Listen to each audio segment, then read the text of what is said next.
여러분 안녕하십니까. 경제 현장 오늘 고광철입니다. 오늘의 주요 뉴스 전해드리겠습니다. 비상계엄에 따른 정치적 불확실성으로 소비 심리를 나타내는 지수가 코로나19 이후 4년 9개월 만에 가장 큰 폭으로 떨어졌습니다. 한국은행이 발표한 12월 소비자 심리 지수는 88.4로 전월보다 12.3포인트 낮아졌습니다. 주택가격 전망 지수도 103으로 전월보다 6포인트 떨어졌습니다. 미 무역대표부는 통상법 301조에 따라 중국 범용 반도체를 대상으로 불공정 행위를 조사합니다. 범용 반도체는 HBM과 같은 첨단 반도체는 아니지만 자동차부터 가전제품, 방산 시스템 등 거의 모든 산업에 활용되는 반도체인데요.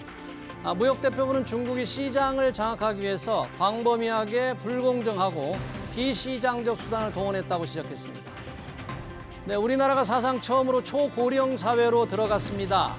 유엔은 전체 인구 중 65세 이상 인구가 20%를 넘는 경우 초고령 사회로 규정하는데요.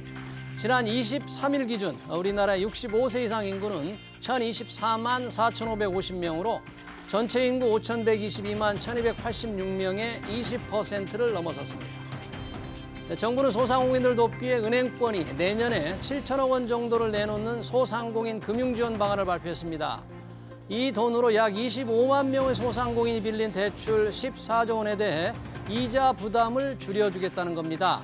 상생금융 시즌2 소상공인들에게 얼마나 도움이 될지, 은행들의 불만은 없는지 이어지는 집중 진단에서 자세히 살펴보겠습니다. 네, 경제현장 오늘 SBS BG앱과 유튜브에서도 실시간 시청 가능합니다. SBS BG앱을 다운받아 시청하면 더 많은 정보와 뉴스를 볼 수 있습니다.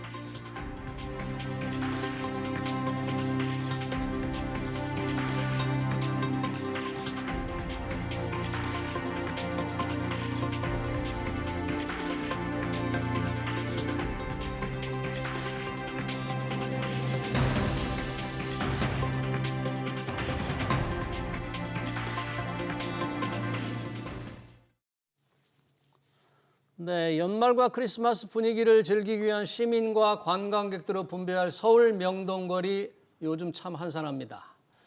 경기 부진에다 탄핵까지 겹치면서 내수가 얼어붙고 있기 때문인데요. 소상공인들은 극한 위기로 내몰리고 있죠. 이들을 돕기 위한 은행권의 상생금융 지원 방안이 발표됐습니다. 소상공인들이 얼마나 도움이 될지 전문가들과 토론해 보겠습니다.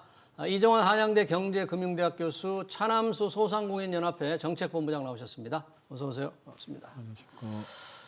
참 싸늘한 겨울입니다. 명동 거리가 요즘 밤에도 조금 한산하는데 이 소상공인들 내수 부진으로 걱정이 많아서 은행권이 금융지원 방안을 발표했죠. 이 지원 방안을 자세히 따져보기에 앞서서 먼저 실제로 상황이 어떤지 소상공인 얘기를 직접 한번 들어보겠네요. 소상공인연합회 차남수 본부장님, 어떻습니까? 소상공인들 옆에 두고 많이 계실 텐데 상황이 어느 정도로 안 좋을까요? 그러니까 지금 소상공인들의 작년도 기준으로 했을 때 한 98만 명이 폐업을 했습니다. 98만 명 폐업. 네. 올해는 이제 100만 폐업 시대가 예측되고 있습니다. 예. 통계상으로는 최고치를 달성하는 거고요. 예. 또한 저희 연합회 은행연합회에서 네. 개인 사업자 연체율이 0.65%가 나왔습니다. 연체율? 이거는 2년 전에 0.22%였거든요. 몇 배예요, 그럼? 그럼 3배 정도. 3배. 연체율이 지금 급성장하고 있다. 급격히 증가하고 있다. 이거죠. 그리고 카드론 잔액이 지금 42조 정도 되면 2천억. 네. 그렇다면 이것도 역대 최고치를 지금 달성하고 있는 상황이거든요. 그러니까 결국에는 버티다 못해서 1금융권 안 되다 보니까 2금융에 카드론까지 지금 대출이 이루어지고 있는. 그래서 결국 폐업도 이룰 수밖에 없는 지금 한계치에 달아져 있는 소상공인이다, 이렇게 말씀드릴 수 있을 것 같습니다. 이 탄핵, 비상계엄과 탄핵 전에도 지금 사실 상황이 계속 이렇게 안 좋아지고 있었죠. 비단 탄핵이나 뭐 그런 영향만은 아니죠. 그러니까 저희가 탄핵이 결정적인 어떤 영향이다 이렇게 말할 수는 없습니다. 네. 기존에 있었던 어떤 무게가 짐이 있었습니다. 그러니까 2018, 19년도, 17, 18년도에 최저임금이 많이 올라갔죠. 그리고 코로나가 왔어요. 2019년, 20년도에. 그 3년간의 코로나 시기. 그 다음에 2024년도에는 아시다시피 삼중고라는 고환율, 고물가, 그다음에 고금리라는 예. 그게 왔죠. 그 다음에 이뤄진 게 올해 이제 가장 큰 게 내수 부진이 이제 이뤄진 겁니다. 예. 그래서 결국에 소상공인들의 짐은 그냥 계속 하나가 이제 해소되지도 않고 하나하나씩 계속 겹겹이 계속 쌓여지고 쌓여서 있는 네. 상황이다. 네, 이렇게 단핵 정부에 말씀드립니다. 따른 이 불확실성, 정치적 불확실성으로 네. 저희가 아까 봤지만 소비자 심리 지수가 뚝 떨어지니까 더 어려움이 가중되고 있는데 사실 소상공인들 어려운 것과 비슷하게 소상공인들의 연체율도 굉장히 올라갔는데 요즘에 왜 그 빚 못 갚을 때 조금 빚 갚는 거 늦춰주거나 이자 깎아주는 그 채무 조정이라는 게 있다면서요? 신용회복위원회? 여기도 그렇게 사람이 많다면서요? 신청하는 사람. 뭐 이게 개인들은 기업하고 달라가지고 채무를 지게 되면은 자기 신용에 상처가 되니까 법인은 어차피 상관없는데 개인들이 신용에 상처가 되기 때문에 이런 것들 회복시켜주고 원금이나 또 이자를 감면해주는 개인 채무 조정 제도라는 것들이 있는데 작년부터 한 18만 명 정도 그러니까 좀 숫자가 늘어나기 시작하는데 지금 아까 조금 말씀드리자 그러면 뭐 보증 사고라든지 대입변제라고 보통 그러는데 보증 사고라든지 뭐 이러한 부실률 이런 것들이 작년부터 굉장히 그러니까 작년에 결국은 고금리가 2022년부터 오면서 23년에 본격적으로 그런 여파가 나타났다라고 또 보고 있거든요. 특히나 고금리의 이제 여파. 고금리 여파도 있고 그다음에 채무를 이연해 줬던 것들도 그걸 이제 점차 그러니까 개인 뭐 자영업자들이 빚을 안 갚아도 되고 뭐 혹은 이자를 이연하거나 이런 상황들도 23년부터 이제 조금 그런 규제를 이제 이 코로나19 기간에 했던 것들을 조금 어떻게 보면 정상화 시키면서 실제로 보증을 못 갚거나 빚을 못 갚는 사람들이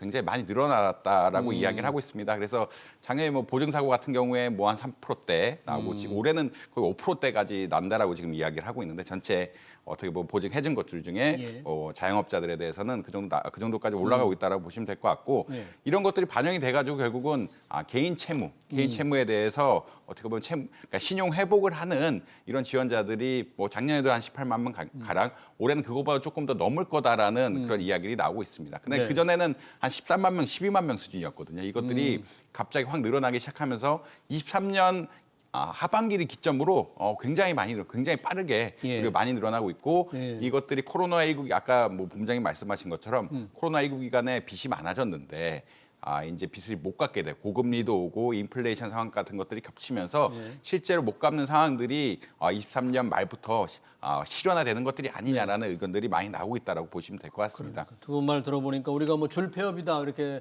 습관적으로 얘기해온 말들이 있는데 그게 다 현실화되고 있고 빚을 못 갚아서 좀 깎아달라. 이자 좀 덜 줄여달라는 그런 채무 조정 신청도 급증하고 있기 때문에 모든 상황이 어려운데 그래서 이제 은행권이 소상공인 금융 지원 대책을 발표했거든요.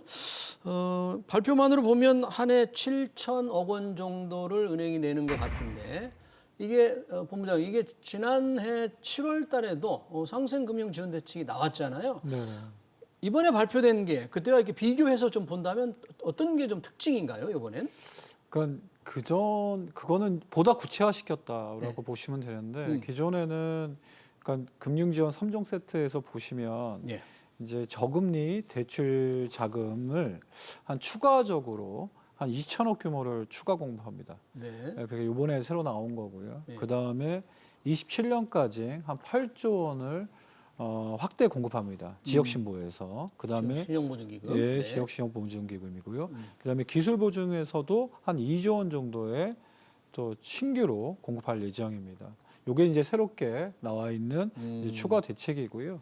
또 이제 이제 상환에 대한 부담을 기존에는 이제 10년까지를 이제 확정을 줘줬어요. 그래서 이제 10년간. 10년간 좀 어려우신 분들에 대해서는 10년간을 좀 상환기간을 유예해주면서 좀 어려움을 이자만 갚게 하는 거죠. 그 다음에 또 한 가지가 좀 이색적인 것이 이제 성실납부자라고 표현할 수 있는데요. 이분들에 대한 신규로의 대출도 추가로 한 1천억 규모 정도 하는 걸로 나왔습니다. 그걸 인센티브 제도라고 얘기를 하고 있습니다. 네, 그러니까 사실 작년 7월에 발표됐을 때는 이제 상생금융이라고 해서 그때 뭐 규모가 한 2조 원 정도로 돼 있잖아요. 올해는 조금 그거보다 적게 좀 지원이 되는 건가요? 규모로만 본다면. 뭐 규모로만 보면 그런데 이제 프로그램 자체가 좀 상당 부분 예. 현실화되었다라고 보시면 될 것 같고요. 현실화돼 있다? 왜냐하면 보통 이런 기금들이라든지 금융 같은 것들이 이자 감면에만 좀 집중하면서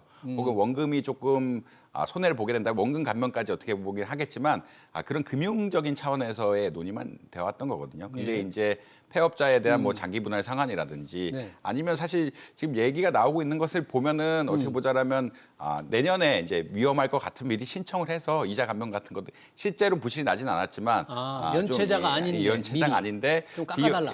미래의 것들을 조금 예측해서 금융 조정을 하는 이런 제도까지 좀 나오고 있다고 보시면 될 것 같거든요. 그렇다는 이야기는 어떤 거냐면 과거에는 어떻게 보자면 이제 금융 특히나 이제 금리 감면 차원, 이자 감면 차원의 지원이 거의 대부분이었다고 이야기하면은 조금 더 현실화된 대책 그리고 자영업자 분들, 소상공인 분들의 수요에 맞는 대책, 그러니까 수요에 맞는 어떤 금융 지원이 아닌가 이런 쪽으로 좀 바뀌어가고 있다라고 보시면 될 것 같고 아마 이런 수요들 사실 폐업이 어렵다, 그다음에 실제로 내년 어려울 것 같은데 이미 또 지금 이자 비용을 만들어내면 많이 내면은 내년 진짜 어려워질 가능성까지 생기게 되는 이런 악순환을 좀 해결하고자 하는 뭐 은행 업권들의 노력이 좀 반영된 것이 아니냐 이렇게는 말씀드릴 수 있을 것 같습니다. 소상공인들 좀 반응은 어떻습니까? 이 정도면 조금 뭔가 좀 흡족해 한다 그런 표현이 좀 어색합니다만 어떻게 생각합니까?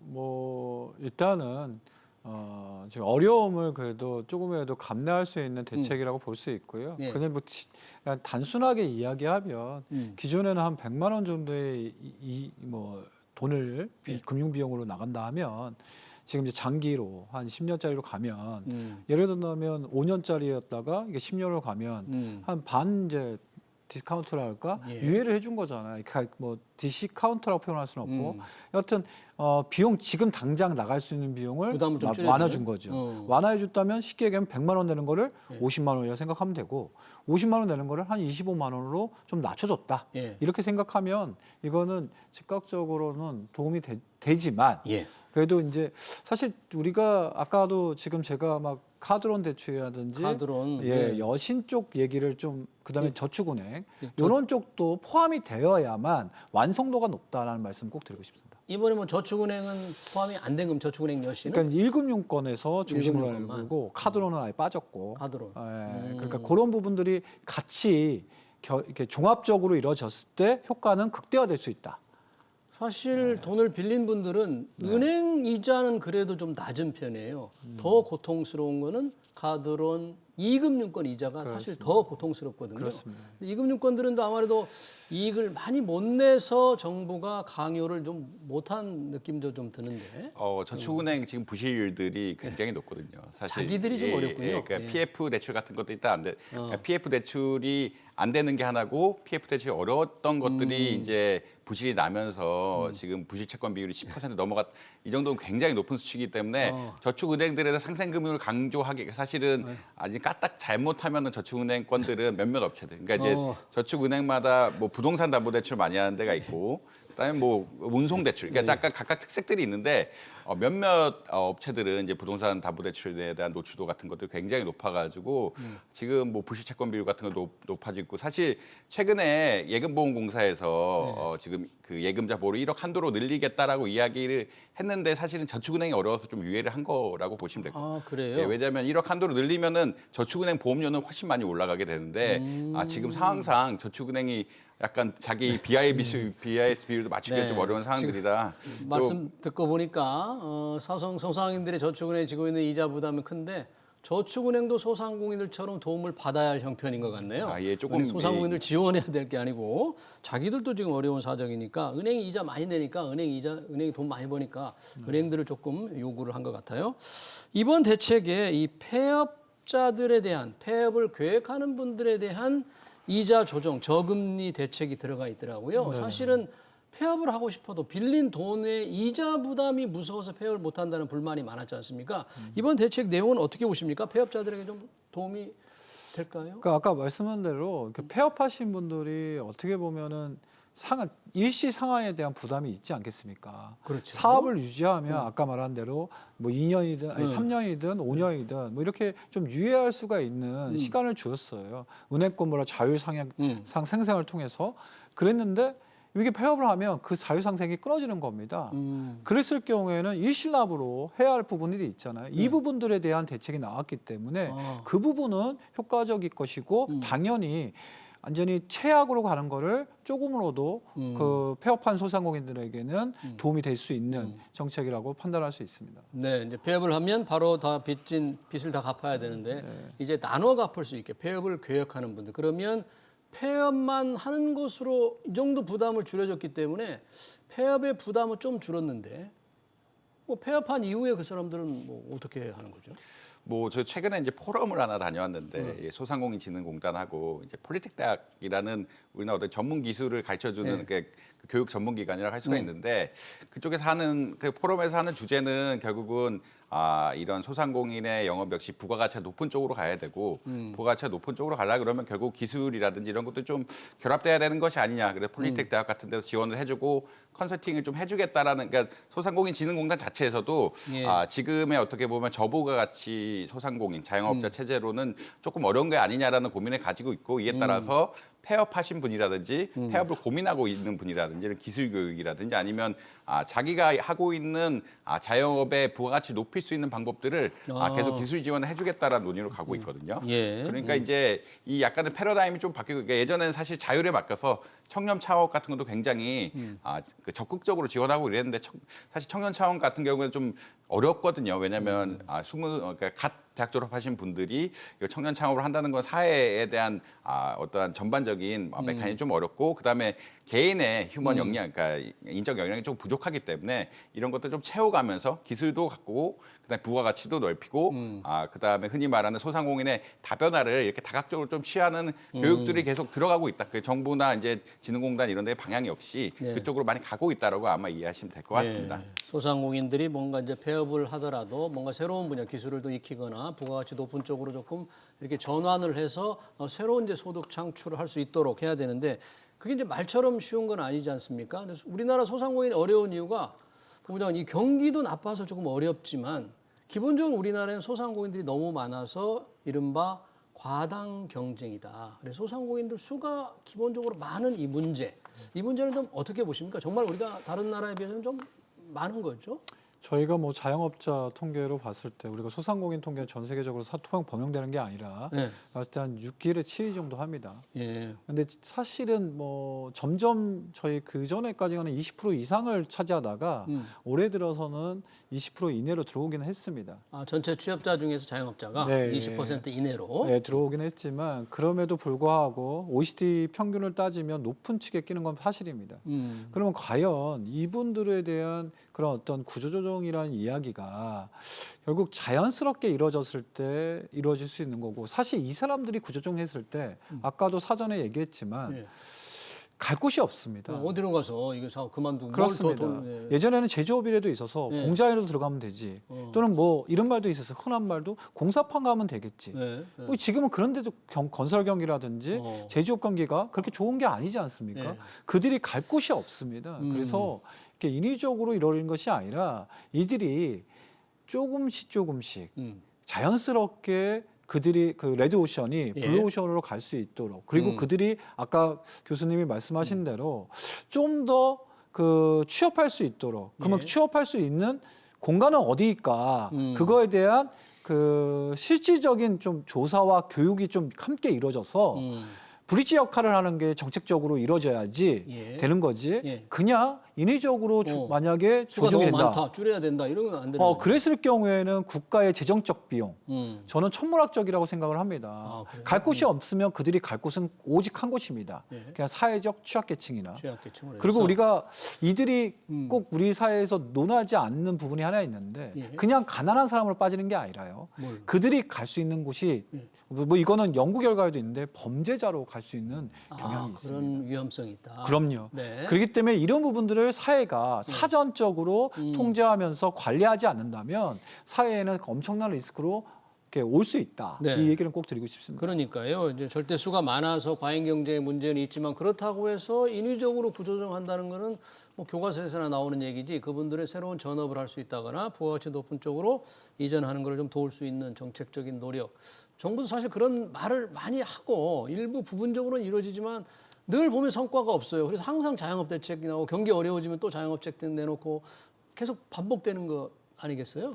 그래서 이제 그 원인들이 뭐 여러 가지 논의가 있는데 너무 이제 금융 지원에만 초점을 맞췄던 것이 아니냐. 금융 지원만. 정부 입장에서도 그러니까 사실 지자체들도 마찬가지고 지자체들도 이제 금융 비용 같은 것들 감면해 주면은 어떻게 보면 업적으로 남기기도 좋고 그래서 지방은행들하고 같이 조인트해서 아마 그런 일종의 그 금융 비용 감소에만 너무 노력을 한 것이 아니냐라는 이야기가 계속 나오고 있거든요. 다시 말해서 어떻게 하면 이제 이 산업의 서비스 산업의 부가가치 그러니까 큰 틀에서는 자영업이 서비스 산업이 많은데 부가가치 높일 수 있을지에 대한 좀 고민을 하고 이것에 대한 뭐 재정 지원도 하고 금융 지원도 같이 가면서 좀 밸런스를 맞추거나 이제 뭐 이런 흔히 말하는 재교육 프로그램이 잘 된다 그러면 금융 지원 조금 줄이는 이런 방식으로 가야 되는데 너무 이자 비용 감축에만 뭐 숫자로 나올 수 있는 이자 비용 감축에만 너무 몰입한 것이 아니야. 그리고 이것들이 흔히 말해 정치적으로 좀 이용되기가 쉽다라고 보실 수 있거든요. 지자체장들이 이런 내가 감면 프로그램 해줬다 그러면 시장에 어떻게 보면 바로 돈을 푸는 효과를 가지고 있기 때문에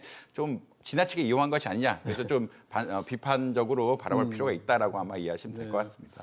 사실 이자 비용을 이런 방식으로 정부가 지원해 주는 거, 은행을 통해서 하는 건 좀 도움은 될 텐데 진짜 필요한 거는 그러면 이분들이 전업도 중요하지만 현재로서는 장사가 잘 되게 음식이면 음식점에 손님도 많이 오고 물건을 파는 분들은 물건을 잘 팔 수 있게 장사만 잘 되면 되는 거잖아요. 그렇습니다. 그러니까 경기가 좋아져야 되는데 그렇습니다. 지금 상황은 또 경기도 안 좋고 일각에서는 또 그렇습니다. 이번에도 그렇지만 은행권이 돈을 냈는데 작년에도 그렇고 올해도 그렇고 왜 은행은 뭐 상생금융이라는 명분으로 계속 이렇게 돈을 내야만 하느냐? 은행의 주가는 어떻게 되느냐? 은행의 밸류업과 어긋나는 것 아니냐? 이런 비판도 있는데 혹시 소상공인 쪽에서는 그런 부분 지적에 대해서 어떻게 생각하십니까? 사실 이 부분은 뭐 이렇게 생각하면 돼요. 지금 4대 금융 저희가 보니까 네. 연간 단기 순수익이 전년치 대비 전년에 15조였는데 네. 단기 순이익이요. 예. 올해는 한 16조, 그래서 약 17조를 육박할 것 같습니다. 은행권이 예, 그렇다면 지금 이게 다 거의 예대 금리거든요. 예대금리 차. 예, 예대 금리 차에 따른 이익이기 때문에 어느 정도 지금 뭐 금리권이 그 이익이 뭐 단기 순이익이 줄어들었던가 그렇지 않으면 그런 것도 고민할 필요가 있지만 지금 어려운 이 가작 보면 이제 우리가 그 소상공인들을 뭐 바닥 경제, 서민 경제, 골목 경제 이렇게 얘기를 하는데 이들이 지금 어렵다는 건 누구도 알고 있다면 금융권이 좀 더 동방 성장 또는 상생한다는 생각으로 나서는 거에 대해서는 저는 그거를 아니다. 우려하는 거는 좀 무리다. 저는 그렇게 생각합니다. 밸류업에 좀 어긋나는 게 아니냐는 비판에 대해서는 워낙에 소상공인들이 어렵기 때문에 그렇습니다. 이익이 늘어나는 만큼 조금 더 이렇게 기여를 할 필요가 있다는 건데 은행권에서 이게 자율적인 판단으로 이런 건 좀 하질 않더라고요. 은행들이 볼 때는 다 금융위원회가 이제 주도를 하잖아요. 한편으로는 강요를 하고 이번에도 그렇게 나온 거 아니겠어요? 뭐 이제 사실은 금융위원회 기조란 거 이게 정부 정책의 기조란 것이 있는데 이제 서민금융을 많이 하자라는 것이 기조였고 사실 뭐 어떻게 보면 개헌 전에 이게 정부 정책안이 나왔을 때는 양극화 해소를 위해서 서민금융 같은 것들 늘리자라고 이미 사실 좀 안을 냈거든요. 안을 낸 거에 대해서 이런 기조가 있으면 사실 은행 측이라든지 협조를 하는 방향이라고 보시면 될 것 같고요. 이거를 재정으로 하기가 좀 어려우니까 그러니까 사실은 이제 최근에 이제 재정 건전성 이슈가 계속 나오면서 아직까지 뭐 내년 되면 뭐 인플레이션 잡힐 거라고 이야기하지만 아직 재정에 대해서 좀 불안감이 있는 상태이기 때문에 재정을 풀어서 하기 어렵기 때문에 이제 금융 지원 쪽으로 좀 갈 수밖에 없었고 이런 차원에서 은행연합회가 이제 은행들의 의견을 받아가지고 좀 협조를 하는 구조로 가는 이런 상황이었다라고 아마 이해하시면 될 것 같습니다. 그러니까 이게 사실은 그 앵커님이 말씀하신 것처럼 수요를 늘리기 위해서는 적극적으로 재정을 늘려도 되는데 지금까지 이제 현 정부의 기조는 그런 방향은 아니었고 그다음에 이제 특별히 이제 서민 금융 그다음에 이런 소상공인 금융에 한정해서 금융 지원을 좀 많이 해주자라는 방향으로 갔다. 정부의 재정 부담 줄이면서 민간에서 할 수 있는 이런 방향들로 많이 모색을 해왔고 이러한 발현 중 하나가 결국 이런 은행연합회 정책이 아니냐 이런 식으로 이런 정도로 이해하실 수 있을 것 같습니다. 사실 이번에 이제 은행권에서 상생금융 지원 방안 작년에 의해서 올해도 나왔는데 이런 정책적인 상생금 지원 방안 말고도 최근에 은행권이 이 가계대출을 좀 억제하기 위해서 대출 규제를 강하게 해왔거든요. 그래서 은행 문턱이 굉장히 높아졌습니다. 금리도 굉장히 높은 수준. 자, 이제는 내수가 어려우니까 좀 문턱을 낮추고 금리도 좀 낮춰야 되지 않느냐. 뭐 이런 지적이 조금 나오는데 실제 소상공인 쪽에서 이런 부분들에 대한 강력한 좀 요구 사항이 좀 있나요? 그렇습니다. 지금은 결국에는 서민 경제라고 하는 우리 사회에서 있는 내수 부진이 가장 큰 의미입니다. 예. 경기가 어떻게 보면 투자하고 투자한 게 생산해서 그것이 소비로 이루어지는 이런 선순환 구조가 이루어져야 하는데 투자도 없고 그 다음에 생산도 없고 예. 그럼 소비도 당연히 이럴 수가 없단 말이죠. 그러면 매출이 일어나지 않는 거죠. 그러면 결국적으로 따졌을 때 이런 금융권의 어떤 대출 규제는 저는 사실 소상공인들에 대한 부분보다는 네. 부동산 대출 규제가 그 목적성을 있다고 보고 있고요. 근데 지금으로서는 이 부동산도 이 소비에는 영향력이 크기 때문에 지금 상황에서는 이런 규제가 어떻게 보면 내수 경제의 장기화, 내수 경기 부진의 장기화를 초래할 수도 있다는 생각이 듭니다. 그래서 지금은 좀 한 번 정도 아니면 좀 이런 규제를 완화하는 정책에 대해서는 좀 고려할 사항이 됐다. 고려할 때가 됐다. 네, 그렇게 생각하고 있습니다. 자영업자들은 이제 대출 규제를 조금 풀 때가 다가오고 있다. 그런데 실제 정부도 또 은행을 통해서 약간씩 좀 은행 문턱을 좀 낮출 여력이 있나 이런 걸 좀 검토해 보는 것 같아요. 워낙에 대출 종류도 여러 가지가 있고 금리도 많지만 그런 부분들은 또 풀 경우에 가계빚이 우리가 좀 많잖아요. 가계빚이라는 게 거의 1,900조가 넘는다는데 이것도 좀 여전히 부담 아니겠어요? 사실 굉장히 부담이라고 보시면 될 것 같고요. 사실 올해 이제 상반기, 하반기 넘어갈 때 왜 금리를 기준금리를 빨리 못 내리느냐 네. 이런 논의가 많이 나왔는데 그때는 가계부채가 너무 빨리 늘어서라는 답변들이 한국은행에서 계속 나왔을 정도로 특히나 주택담보대출 중심으로 해서 가계대출 증가세가 만만치 않았다라고 아마 이해하시면 될 것 같습니다. 예. 그만큼 이제 가계부채율이 지금 1,900조 이 정도 될 정도로 너무 많이 나가 있어가지고 일시적 규제를 풀 때 좀 정부 입장에서 부담이 될 수밖에 없거든요. 이게 특히나 이제 부동산 경기를 자극시키게 되면 또 가계부채가 늘어나게 되고 특히나 해외 여러 유수의 경제 IMF라든지 이런 데서 계속 이렇게 지나치게 가계부채가 느는 것들은 부담으로 작용한다라는 이야기하고 있기 때문에 예. 쉽게 늘릴 수는 없다라고 보시면 될 것 같고요. 사실 긍정적인 거는 전반적으로 이렇게 안정화를 시키면서 기준금리가 빨리 내려가는 게 가장 효율적인 방법일 겁니다. 한국은행 기준금리를 내려간다. 한국은행 기준금리가 내려가면은 그러니까 이제 그 가계부채가 부동산 담보대출 같은 것들이 크게 내려가지 않는다 그러면 부채가 그러니까 기준금리가 내려놔야 기업의 투자도 늘고 소비도 늘고 할 수 있는 그런 둘 다 여건이 마련이 되는 거거든요. 그런 인플레이션이 내년 되면 안정된다라고 지금 한국은행에서 이야기하고 있는데 이런 상황에서 기준금리 적절하게 내리면서 필요하다면 재정정책 내년쯤에 되면은 재정정책을 할 여력도 생기는 것 같아서 예. 재정정책을 같이 결합해서 이렇게 하는 것들이 바람직하지 않느냐. 이렇게는 개인적으로 생각을 하고 네, 있습니다. 제도적으로 접근을 해서 한국은행 기준금리를 조금 더 빨리 내려야 되겠다는 주장이시고요. 소상공인 전반적으로 연합회 측에서 볼 때 여러 가지 지금 대책이 나오고는 있습니다만 좀 더 필요한 거라든지 좀 더 내용을 더 좀 친밀하게 바꿀 거라든지 이런 건의사항 같은 게 있다면 어떤 걸 들 수 있을까요? 좀 이런 것 같아 아까 말씀드린 금융권에만 너무 한정될 필요는 없다라는 점은 저는 그 표현에도 맞는 표현이고 네. 하지만 이런 생각은 들어요. 지금 저희가 얼마 전에 작년일까 그럴 거예요. 소액 대출할 때 하루 만에 다 끝내서 50만 원 소액 대출. 예, 맞아요. 근데 이런 접근성을 그러니까 이 사람들이 결국에는 대부업으로 갈 수 있는 그런 부분들에 대한 소액 대출들을 좀 자연스럽게 많이 해야 되는 건 아니라 그런 소액 대출 같은 것들은 단기 자금 유동성 확보에 상당히 도움이 될 거라 보고 있고요. 네.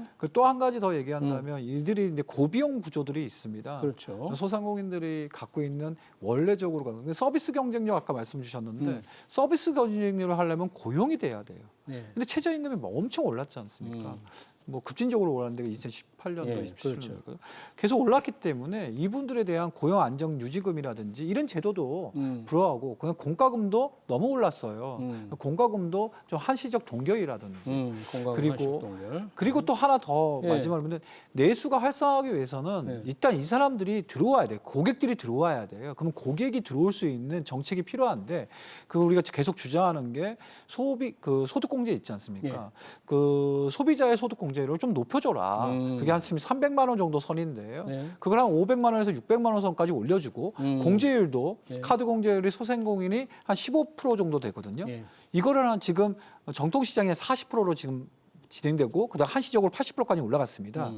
이걸 소상공인 사업장이라면 한 40% 내지 50%까지 올려준다면 예. 그래도 소상공인들의 이런 그 사업장에 그 소비자들 특히 국민들이 소득공제율을 좀 받기 위해서라도 들어오지 않을까라는 생각을 저는 생각합니다. 알겠습니다. 소상공인 연합에서 여러 가지 이제 바라고 싶은 게 있네요. 소득공제를 좀 늘려달라, 공과금을 한시적으로 동결했으면 좋겠다. 막대한 최저임금 이 문제 때문에 고용에 따른 지원이 필요하겠다. 과연 정부가 두루두루 조금 신경을 써야 될 것 같습니다. 네, 얼어붙은 내수 경기와 은행권의 상생금융 지원 대책 관련 토론 여기서 마치도록 하겠습니다. 지금까지 이정환 한양대 경제금융대학 교수, 천암수 소상공인 연합회 정책본부장이었습니다. 고맙습니다. 고맙습니다.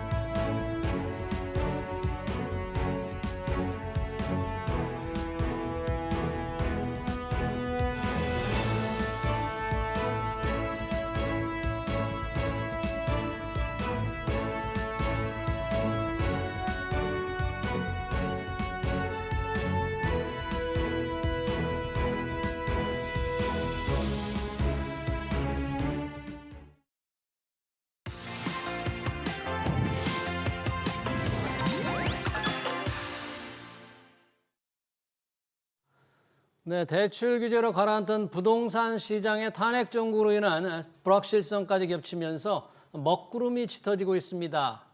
내년까지 하락 분위기가 이어질지, 혹시 금리 인하가 하락의 버팀목 역할을 할 수 있을지 주목되는데요. 한강변 초고층 재건축 재개발 사업을 덮친 한강유역 환경청의 반대 이슈까지 박원갑 KB국민은행 부동산 수석 전문위원 모시고 얘기 들어보겠습니다. 위원님 어서 오세요. 네, 안녕하십니까. 자, 이 탄핵 정국 영향인지 아니면 대출 규제인지 부동산 시장에 지금 깔아앉고 있거든요. 네. 이 분위기 지금 아주 심각하게 조금 나빠지고 있는 겁니까? 좀 어떻게 지금 관찰을 하고 계십니까? 지금 분위기는 급격하게 얼어붙고 있다 이렇게 정리를 할 수가 있을 것 같습니다.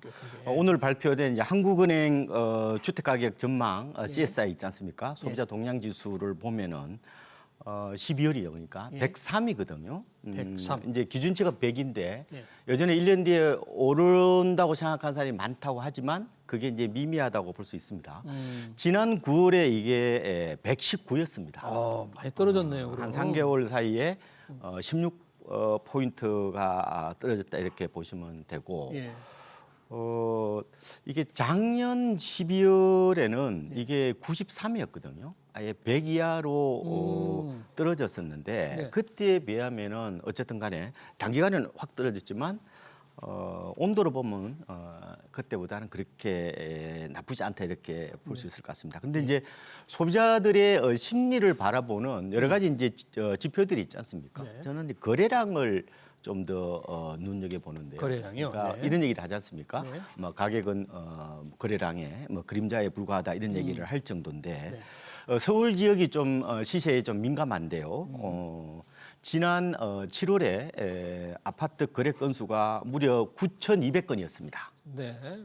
그런데 9월 이후에 계속해서 이게 3,000건대로 떨어진 떨어지고. 상황이고 예. 가격도 실거래가로 보면은 서울 기준으로 보면은 지난 9월에 좀 꺾였습니다. 근데 이제 10월은 약간 좀 올랐고, 근데 11월 이제 실거래가 통계가 아마 1월 15일 날 나올 거예요. 한 달 11월 보름 달에요? 네. 늦으니까요. 근데 지금 잠정 지수로만 본다면은 지금 0.1% 하락한 거로 나오기 때문에 11월 서울이 네. 그래서 아마 서울뿐만 아니라 아마 전국의 주택 시장이 이제 겨울잠 혹은 조정 국면으로 진입한 게 아닌가 이렇게 이제 분석을 하고 있는 겁니다. 그러면 지금 소비자 심리 지수와 실거래 가격 동향을 보면 이제 좀 꺾이는 게 좀 분명해 보이는데 이게 내년 1년이라는 걸 좀 기간을 두고 생각해 본다면 내년은 그러면 더 가라앉을 요인밖에 없을까요? 어떨까요? 전체적으로 바라보면은 아마 약세를 보시는 게 맞을 것 같습니다. 전체적으로 약세. 근데 이제 서울 수도권은 약간 강보합으로 보는 경우들이 좀 있는 것 같고요. 예. 그런데 이제 내년 시장을 바라볼 때 한 3개 정도가 이제 핵심 변수라고 보면 되는데요. 아까 네. 말씀하신 것처럼 정치적 변수가 좀 무게감이 있다고 보고요. 예. 그리고 이제 대출 규제하고 네. 이제 기준금 인하라는 이 이제 변수들인데. 네. 지금 내년에 과연 기준금리를 몇 번 정도 낮출 거냐? 뭐 시장에서는 한 2번 정도, 지금 3%니까 한 2.5% 정도까지 낮아지지 않겠느냐? 뭐 심지어 뭐 3번까지도 예견하는 뭐 그런 기관들이 있긴 하지만 이 역시 좀 미국하고 또 맞물려 있거든요. 그렇죠. 미국이 지금 애초에 기준금리를 4번 낮춘다는 전망에서 2번으로 이렇게 줄여버리면 우리도 거기에 따라 또 움직일 수밖에 없는 측면이 있기 때문에 이게 좀 가변적인 게 있는 것 같고요. 어쨌든 금리 인하는 부동산 시장 측면에서 보면은 좀 긍정적인 요인이죠. 이자 부담이 적어지니까 그렇죠. 좀 투자가 좀 늘어날 수 있다 이런 얘기예요. 네, 그렇습니다. 그러니까 이런 얘기가 있잖아요. 밀물이 몰려오면은 뭐 크든 작든 배들이 다 뜬다 이런 얘기를 하는 것처럼요. 유동성을 공급하는 효과가 있으니까요. 네. 근데 7월부터 이제 스트레스 DSR 3단계가 시행이 되는데 내년 7월에요. 예, 이게 이제 어떻게 보면 또 유동성을 차단하는 특히 부동산으로 유입되는 어떤 그런 돈줄을 어떻게 보면 막는 어떤 그런 측면이 있습니다. 근데 또 하나 또 보셔야 될 게 내년에 입주 물량이 좀 줍니다. 입주 물량이 아파트 기준으로 보면은 네. 올해 한 36만 가구, 내년에 26만 가구거든요. 그럼 한 많이 주네요. 10만 가구 정도가 줄기 때문에 네. 어떤 공급 부족이라는 어떤 불안 심리 이게 어느 정도 작동이 될 수 있다는 거예요. 그래서 지금 시장으로 바라보면은 호재하고 악재 간에 약간 시소 게임을 하는 양상이에요. 금리 인하가 호재라면 네. 악재는 대출 규제와 네. 또 입주 물량 감소를 들 수 있습니까? 입주 물량 감소는 호재라고 호재 쪽으로? 보면 되고 아, 뭐 그게 어떤 이제 정치적 변수는 현재까지는 악재가 뭐 될 거고. 악재라고 보면 될 것 같습니다. 그러네요. 그러니까 호재와 악재의 힘의 균형 속에서 네. 시장에서 어떤 게 좀 힘을 더 쓰느냐에 따라서 네. 이게 이제 오를 수도 있고 또는 더 떨어질 수 있고 시장을 좀 예측하기가 조금 쉽지 않을 것 같아요. 그래서 지금. 저는 내년 시장을 이제 3가지 키워드로 만들어봤습니다. 어떤 겁니까? 이제 울퉁불퉁하다는 거죠. 울퉁불퉁하다, 오르락 그러니까 내리락 이제 한다는 모든 부동산이 다 거래가 되는 게 아니라 아. 올해도 보면은 아파트만 집중적으로 좀 거래가 됐습니다. 그렇죠. 지방 5대 광역시의 전체 주택 중에서 1월부터 한 8월까지 조사를 해보면요, 예. 86.2%가 아파트만 거래된 겁니다. 네. 그래서 거의 이제 그 뭐 표준화되고 이런 이제 규격화된 중금융 상품이라고 흔히 얘기하지 않습니까? 네. 아파트 어떻게 보면 압축 거래가 좀 더 저는 심해질 거라고 보고 있고요. 왜냐하면 MZ 세대들이 시장의 주역이지 않습니까? 아파트 선호가 더 심해진다 이거예요? 거래가 더 거래가 많다는 거죠. 거래량은 거래 중에서 아파트가 훨씬 더 많을 거예요. 예, 그런 좀 양상이 나타나지 않을까 생각이 들고요. 그래서 제가 상품별로 이제 울퉁불퉁한 거고, 상품별로 울퉁불퉁. 그다음 지역별로 또 울퉁불퉁한 거. 그건 무슨 뜻입니까? 그는 뭐 서울 수도권하고 지방 간의 이제 그런 격차 같은 거로 보시면 되죠. 차별화 이렇게 보시면 될 것 같습니다. 지금도 그 서울 수도권과 지방에 좀 격차가 있는데 더 커질까요? 예, 좀 더 지속된다고 보시는 게 맞을 겁니다. 그다음에 또 하나는 이제 출렁출렁 거린다는 거예요. 출렁출렁. 이거 아까 말씀하신 것처럼 결국은 대출 규제와 금리 인하 간에 네. 서로 이제 힘겨루기를 통해서 어떨 때 이제 금리 인하가 영향이 좀 세지면은 좀 올랐다가 그죠? 뭐 대출 규제가 또 강해지면 또 내렸다 하는 그런 출렁출렁하는 모습이 있고, 그다음에 마지막으로 이제 박스권으로 보고 있거든요, 저는요. 박스권 내년에. 그렇게까지 뭐 호재가 많은 것은 아니고, 예. 또 그렇다고 또 악재가 있기는 하지만 금리 인하하고 아까 말씀드린 것처럼 입주 물량 뭐 감소 이런 것들이 있기 때문에 크게 오르지도 않고 크게 떨어지지도 않는다 이렇게 보는 거죠. 특히 지금 서울 같은 경우 보면요, 지금 실거래가 아파트 실거래가 기준으로 보면은 고점 대비해서 지금 90%까지 회복이 됐습니다. 전 고점에 비해서 네. 네, 그렇죠. 90%? 그러니까 고점이 이제 2021년 10월이지 않습니까? 예. 그런데 작년하고 올해 서울 아파트가 무려 19% 가까이 올랐습니다. 많이 올랐군요. 많이 올랐죠. 서울은. 그러니까 네. 그 이제 가격에 대한 부담 같은 게 있기 때문에 내년에 뭐 크게 오르기는 좀 힘들지 않느냐 이렇게 바라보고요. 다만 이제 기준금리와 관련해서 좀 더 주목해 봐야 될 변수가 저는 M2라는 광의 통화, 시중에 풀린 총 통화량이 과연 어느 정도 늘어날 거냐, 이게 또 통화가? 이게 또 관건이 아닌가 보고 있습니다. 예. 왜냐하면은 이게 뭐 여러 논문들이 있긴 하지만 네.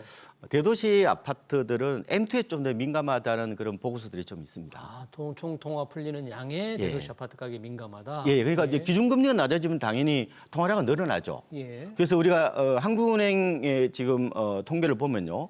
10월 기준으로 해보면은 전년 동월비라고 그러죠. 1년 전에 비해서 지금 M2가 6.5% 늘어났습니다. 네. 근데 지난 9월 달에는 5.9% 있거든요. 그러니까 이 금리를 2번 낮추니까 통화량이 좀 늘어나는 측면이 있는데 과연 이 통화량이 어느 정도 늘어나서 부동산 시장으로 유입이 될 거냐 이렇게 보시면 될까요? 특히 전체 부동산으로 봤을 때는. 예. 그런데 이제 아파트 시장으로 환정해 보면은 통화량도 뭐 중요하지만 제 생각에는 아까 특히 서울 수도권은 대출 규제를 좀 보시는 게 낫고요. 대출 규제. 왜냐하면 집값이 비싸기 때문에 대출 규제 영향을 좀 많이 받습니다. 그러면 여러 가지 울퉁불퉁하기도 하고 이제 출렁출렁하고 박스권이라고 하지만 내년 한 해 뭐 주식처럼 그렇게 볼 수는 없겠습니다만 이런 뭐 대출 규제의 영향이 지금은 지속되고 있는데 네. 금리 인하의 어떤 긍정적인 효과는 좀 시차를 두고 반영한다면 뭐 상반기, 하반기 흐름이 조금 달라질 수 있다고 봐야 할까요? 아니면 원래는 이제 상고 하저로 봤거든요. 상고 하저로 봐요. 왜냐하면 지금 연초부터 아마 대출 규제가 좀 풀릴 겁니다. 연초예요? 예, 뭐 은행들도 준비를 하고 있는데, 근데 이제 7월 때는 아까 말씀드린 것처럼 대출의 문턱이 높아진단 말이에요. DSR 3단계. 예. 그런 측면이 있는데 예. 그 와중에 또 정치적 변수가 있는 겁니다. 그래서 상고 하저를 논하기도 힘들고 상저하고도 좀 논하기 좀 힘든. 예. 그래서 그냥 박스권 정도로 보시는 게 좀 낫지 않을까 저는 이렇게 이제 보고 있는 겁니다. 지금 서울 수도권과 지방의 이런 격차가 좀 계속될 거다, 이어질 네. 거라고 보셨는데 혹시 뭐 지방에서도 조금 시장이 괜찮은 것도 좀 있지 않을까요? 우리가 이제 평균의 함정의 위험성을 제가 좀 말씀을 드리는데 네. 올해 아파트 시장으로 본다면은 두드러진 특징이 바로 지역 분화 현상입니다. 지역 분화. 예. 같은 동네 맞아 이렇게 얘기할 정도로 굉장히 이게 미시적으로 보면은 네. 시장이 좀 온도 차가 좀 심한 양상이라고 보는데요. 흔히 막 경기도를 좀 예를 들어볼게요. 경기도가 아파트 실거래가 기준으로 보면은 올 1월부터 9월까지 3.3% 올랐습니다. 네. 평균치로는. 그런데 평택하고 안성이요. 각각 3.8%에서 4.7% 떨어졌거든요. 그렇게나. 네. 입주 물량이 좀 많고 이제 반도체 불황 이게 좀 영향을 준 것 같고요. 근데 과천은요 10% 올랐어요. 10%나. 그러니까 같은 경기도 전체를 볼 게 아니라 예. 더 미시적으로 들어가야 된다는 예. 걸 보여주는 거고요. 예. 부산 같은 게 요새 안 좋다고 얘기하잖아요. 그래서 부산도 올 들어 9월까지 한 0.8% 정도 떨어졌습니다. 네. 그랬는데 부산에 이제 신흥부촌이 수영구라고 그러거든요. 수영구. 수영구는 또 0.5% 올랐어요. 네. 해운대구도 거의 뭐 보합 수준이고 그래서 좀 편차가 굉장히 심한 양상이고 예. 서울도 좀 뭐 그거는 보도를 통해서 많이 아마 접하셨겠지만 지금 도봉구가 한 2.6% 오르고 예. 성동구하고 서초구가 9.6% 올랐어요. 그러면은 약 한 3.7배 정도 차이가 난다는 거거든요. 그래서 지금은 이렇게 보시는 게 맞을 네. 거예요. 행정구역으로 보지 마시고 행정구역 차별화가 아니라 오히려 생활권역으로 보시는 게 더 나을 수가 있는 겁니다. 굉장히 미시적으로 생활권에 따라서 그렇게 가격 차이가 난다. 예, 그만큼 지금 약간 그룹화하는 것 같기도 하고 예. 어쨌든 뭐 양극화의 또 다른 어떤 예. 모습으로도 볼 수 있는데 네. 그래서 우리가 이제 시장을 바라볼 때는 그냥 두루뭉실하게 보지 말고 예.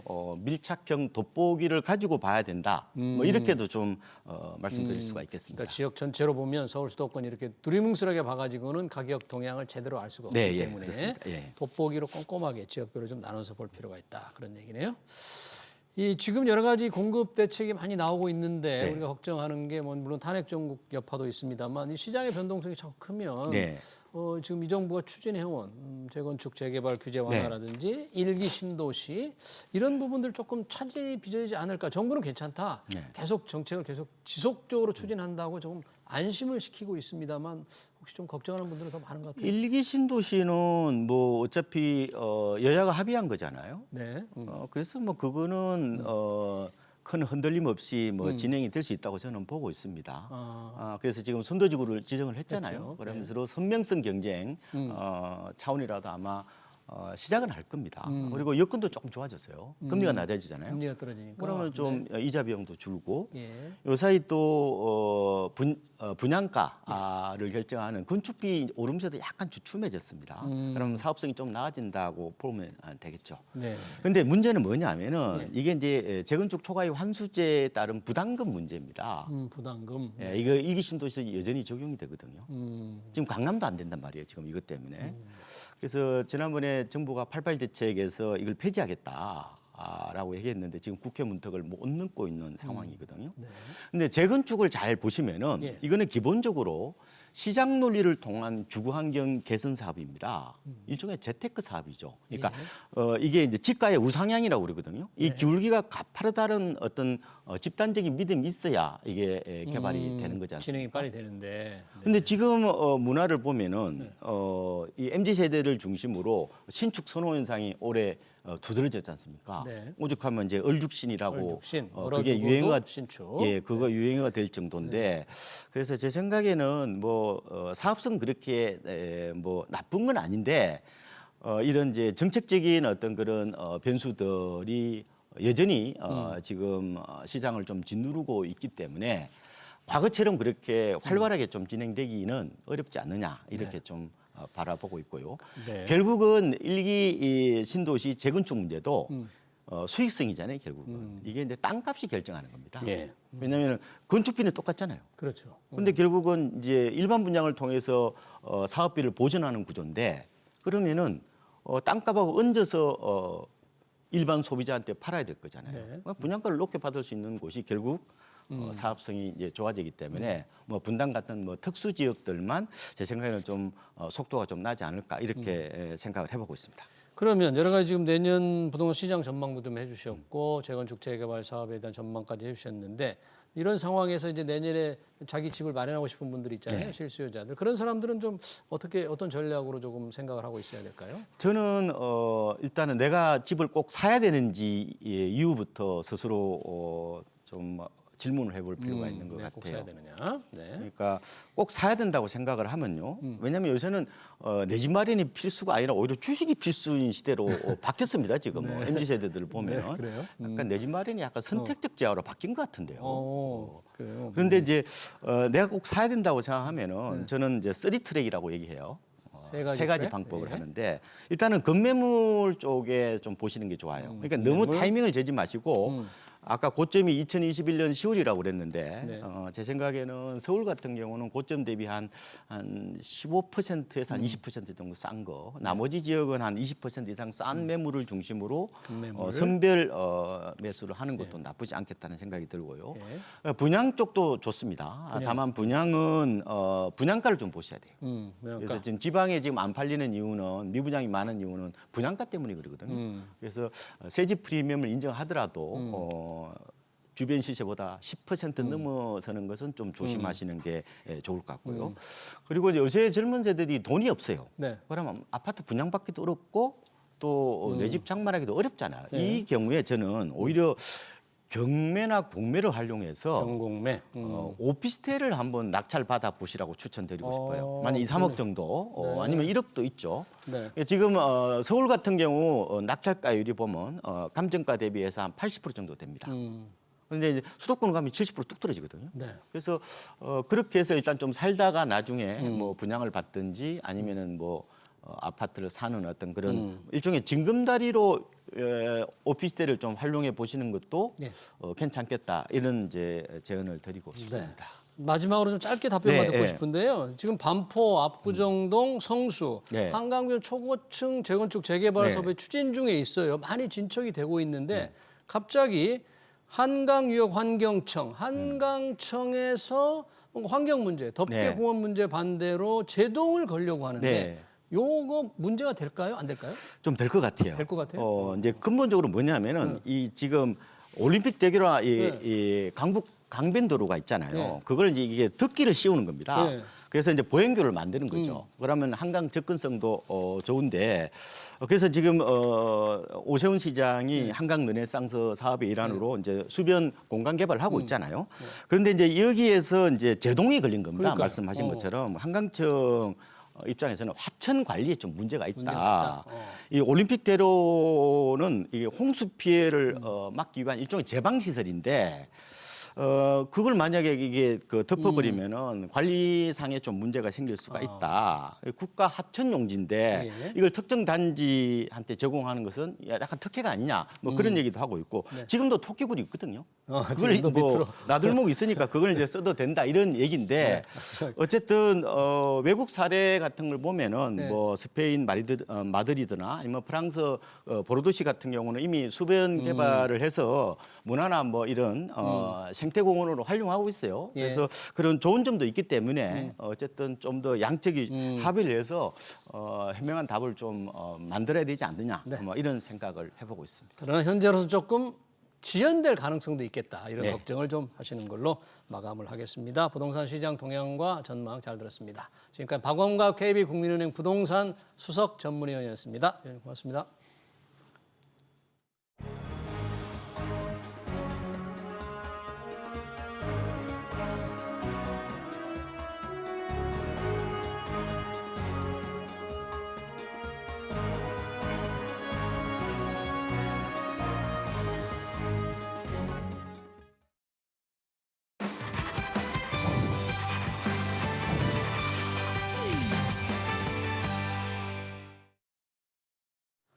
네, 소상공인 금융 지원 방안이 또 나왔습니다. 은행권이 나섰죠. 이자 부담 등을 7천억 원 정도 줄여주는 내용입니다. 물론 정부가 강요한 건데요. 줄폐업을 할 정도로 어려운 자영업자들을 생각하면 지원 필요합니다. 작년에도 2조 원 정도 지원 대책이 나왔죠. 정부가 상생금융이라는 이름으로 은행권을 압박했던 건데요. 이러다가 연례 행세가 될 것 같습니다. 상생금융 지원 정말 도움이 되는지, 형식에 그치는 것은 아닌지, 반대로 과도한 것은 아닌지 따져봐야 할 게 참 많습니다. SBS 경제 현장을 여기서 마치겠습니다. 시청해주신 여러분 고맙습니다.